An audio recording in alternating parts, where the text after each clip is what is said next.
삼국지. 천하를 노리는 자들. 서주의 운명을 맡은 유비. 유비는 서주를 다스리며 백성들의 사랑을 한 몸에 받기 시작했다. 그는 직접 백성들의 고충을 듣고 해결해주며 그들의 신뢰를 얻어갔다. 도겸이 서주의 운명을 유비에게 맡기고 세상을 떠나자 서주는 다시 혼란에 빠지지 않도록 유비의 손에 의해 유지되었다.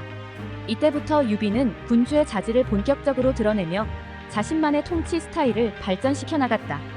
그러나 조조의 야망은 서주의 평화에 위협을 가하게 된다.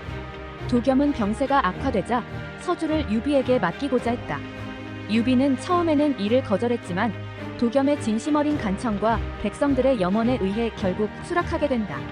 도겸의 서주 통치는 비록 유비보다 오래 지속되지 않았지만 그는 유비가 이 지역을 맡아 번영을 이어갈 수 있는 기회를 제공했다. 서주를 맡게 된 유비는 백성들에게 친근하고도 강한 이미지를 심어주며 서주를 지키기 위한 의지를 다졌다. 그러나 평화는 잠시였고 조조가 서주를 노리기 시작하면서 유비는 곧 전쟁의 소용돌이에 휘말리게 된다.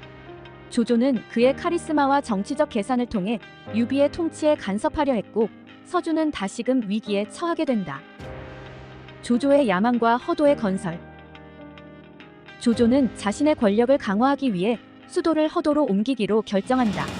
허도로의 천도는 단순한 수도 이전이 아닌 그가 한나라 황제 헌제를 이용해 명분을 얻으려는 전략적 행보였다.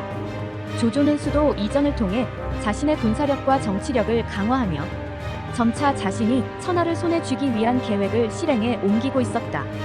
허도로의 이전이 완료된 이후 조조는 동탁의 잔당들을 소탕하기 시작했다.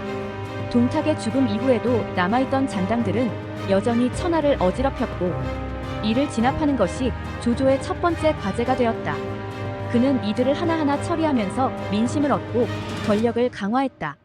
그러나 내부에서는 조조에 반대하는 세력들이 끊임없이 반란을 일으켰다. 조조는 이들 반란을 철저히 진압하며 자신의 권력을 더욱 공고히 다져갔다. 조조는 이러한 반란을 진압할 때 매우 냉혹하고 무자비한 전략을 사용했다.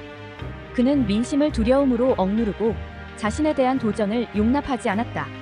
이러한 조조의 통치 방식은 그를 강력한 지배자로 만들어 주었으나 동시에 많은 적을 만들어내기도 했다. 여포의 배신과 패배. 서주로 몰려온 여포는 유비를 몰아내려 했다. 여포는 뛰어난 무용을 자랑했지만 정치적으로 신뢰할 수 없는 인물이었다.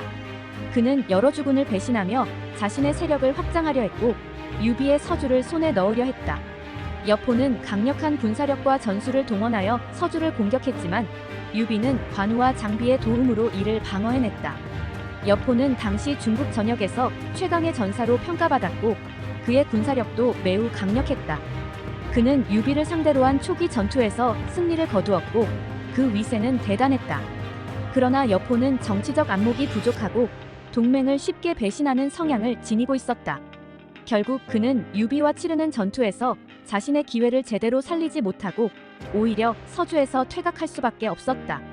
여포는 단순히 힘과 무용에 의존했지만 유비는 동료들의 충성과 협력 덕분에 여포를 상대로 승리를 거둘 수 있었다.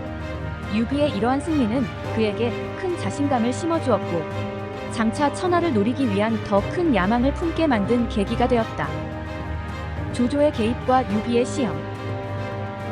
조조는 유비가 서주에서 명성을 쌓고 있다는 소식을 듣고 그를 자신의 편으로 만들려는 계획을 세운다. 조조는 유비에게 우호적인 태도를 보이며 그를 환대했다. 하지만 이 모든 것은 조조의 정치적 계산에서 나온 것이었다. 유비는 이를 알고 있었으나 당시 조조의 세력이 워낙 강력했기 때문에 공개적으로 그와의 갈등을 드러낼 수는 없었다. 조조는 유비에게 서주를 잃게 만들려는 계획을 꾸몄고 유비는 이에 맞서 싸워야 했다. 조조의 회유와 위협 속에서 유비는 어떻게든 서주를 지키려 했으나 조조의 군세는 너무나 강력했다. 결국 유비는 서주를 잃고 조조의 군세 앞에 무릎을 꿇을 수밖에 없었다. 이 패배는 유비에게 큰 좌절을 안겨주었지만 그에게는 또 다른 기회가 찾아올 것이었다. 유비는 패배 속에서도 자신의 미래를 위해 더욱 단단해졌다. 관우의 충성심과 조조의 유혹.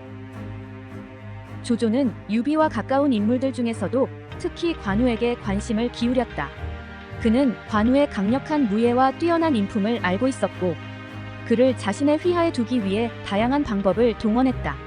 조조는 관우에게 많은 선물과 특혜를 제공하며 그를 회유하려 했지만 관우는 유비를 향한 충성심을 절대 꺾지 않았다. 조조는 관우에게 천하의 명마 적토마를 선물로 주며 그를 자신의 사람으로 만들고자 했다. 적토마는 하루에 1000리를 달릴 수 있는 명마로 이를 받은 관우는 그 말에 감탄했다. 그러나 관우는 조조에게 고마움을 표하면서도 오직 유비에게 충성을 다하겠다는 의지를 굽히지 않았다. 관우는 조조의 유혹을 뿌리치고 결국 유비에게 돌아갔으며 그 충성심은 후세에까지 전해졌다. 원소와 조조의 대립. 조조와 원소는 그 세력을 확장하며 서로를 견제하는 단계에 접어들었다.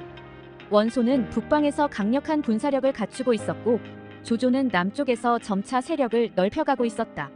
두 세력은 결국 충돌하게 되었고 이는 천하의 향방을 가르는 중요한 사건이 된다. 관도대전은 조조와 원소의 대립이 최고조에 이른 전투였다. 원소는 그의 강력한 군사력을 믿고 조조를 공격하려 했으나 조조는 탁월한 전략과 기습적인 전술로 원소의 군대를 무너뜨렸다. 이 전투는 중국 역사에서 중요한 분수령이 되었고 이후 조조의 세력은 천하를 지배하는 데 한 발 더 다가가게 된다. 유비의 도전과 새로운 시작. 서주에서 패배한 유비는 자신의 세력을 재정비하며 다시 한번 조조에게 맞서려는 준비를 시작한다.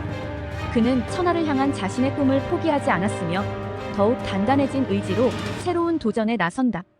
유비는 조조와 치른 싸움에서 패배하고 서주를 조조에게 빼앗기게 된다. 그러나 유비는 이 패배 속에서도 포기하지 않고 다시 한번 서주를 탈환하기 위한 계획을 세우기 시작한다. 관우와 장비 역시 유비와 함께 서주를 되찾기 위해 결의를 다진다.